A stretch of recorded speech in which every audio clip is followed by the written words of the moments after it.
I'm a big fan of Sally Rooney, so I had read Conversations with Friends and really loved it. Almost as soon as Normal People landed, I read it. I read it, as a lot of people do, almost in one go. We were sent the manuscript and we all fell in love with it and really wanted to be part of it. We felt that it would be a brilliant piece for television. So I got involved pretty much from the very beginning. I work very closely with Element Pictures and Ed Guiney, who I've worked with since we were in our teens. Ed talked to the BBC, who were very enthusiastic about it, and on the basis of the book, they greenlit the show.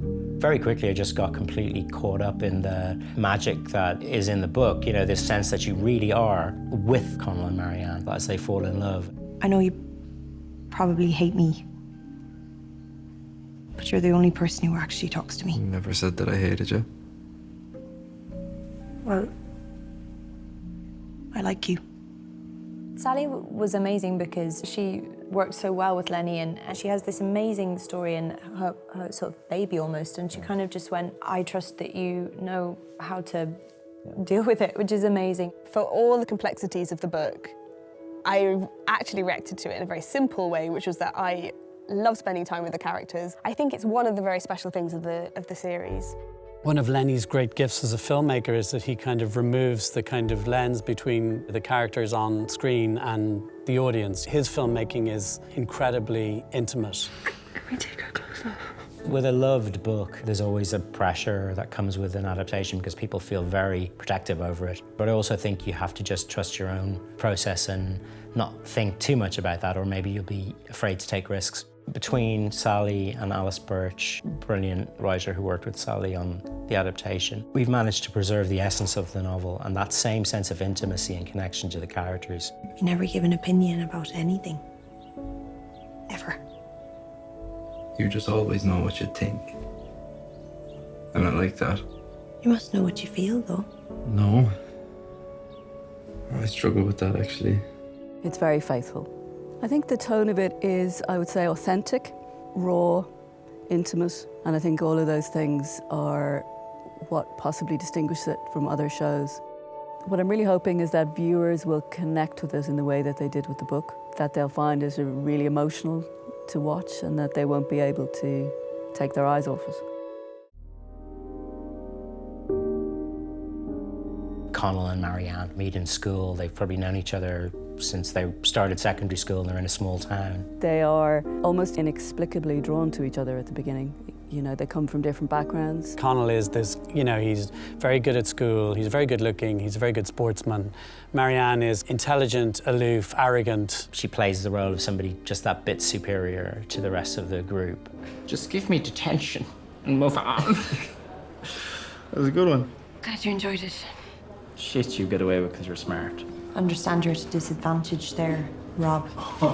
The thing that defines them both as characters, and the thing that they share in common, is their intelligence. And they re-find each other at university.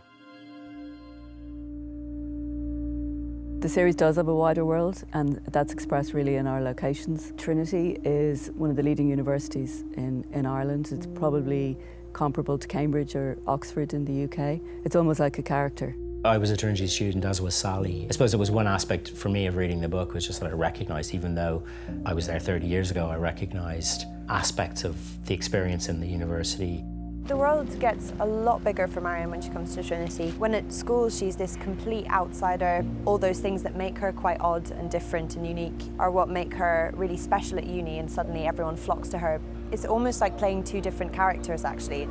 Connell Waldron, from beyond the grave. When did you take up smoking?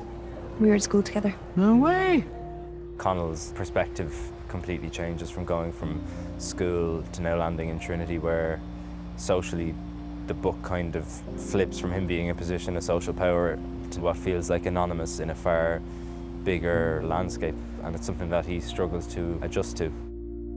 The decision to shoot location was, I suppose, because it just imposes that kind of truthfulness on you and it keeps you honest.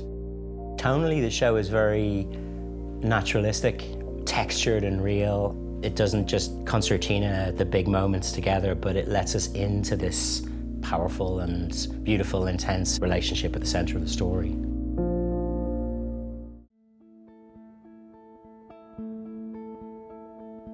From the very beginning, finding the two leads that could carry the whole show was the big challenge. We spent a huge amount of time in that casting process because we knew we had to get that right. The fans of the book had to look at those actors and think, that's Marianne and Connell.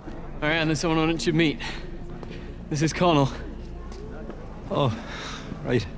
Connell actually was cast really quickly. We had heard about this actor, Paul Mescal. Pretty much as soon as we met him, we were just completely convinced, saying, OK, we have Connell. Finding Marianne is hard because Marianne, she can be very vulnerable, but she can be really defiant and kind of a little bit obnoxious. It was really hard to find someone who could take all of those things and bring them together in one unified person. Daisy Edgar-Jones did that sort of effortlessly. We immediately knew when we saw Daisy and Paul Reed together, instantly, there was no doubt that this is our couple. It's really interesting to tell a story of two young people growing up from 17 to 22, because those years in your life are massive. Huge life-changing moments often do happen in a bedroom or a corridor at school. You were saying the other day that you like me. Yeah. Yeah. Did you mean like as a friend or what? No.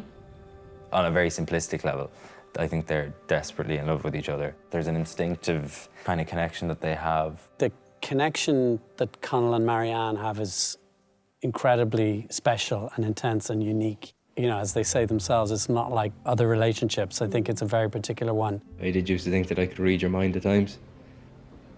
In bed, you mean? Yeah. And afterwards, but I don't know, maybe that's normal. It's not. Part of the story is the kind of the capacity these two people have for like just amazing physical intimacy with each other.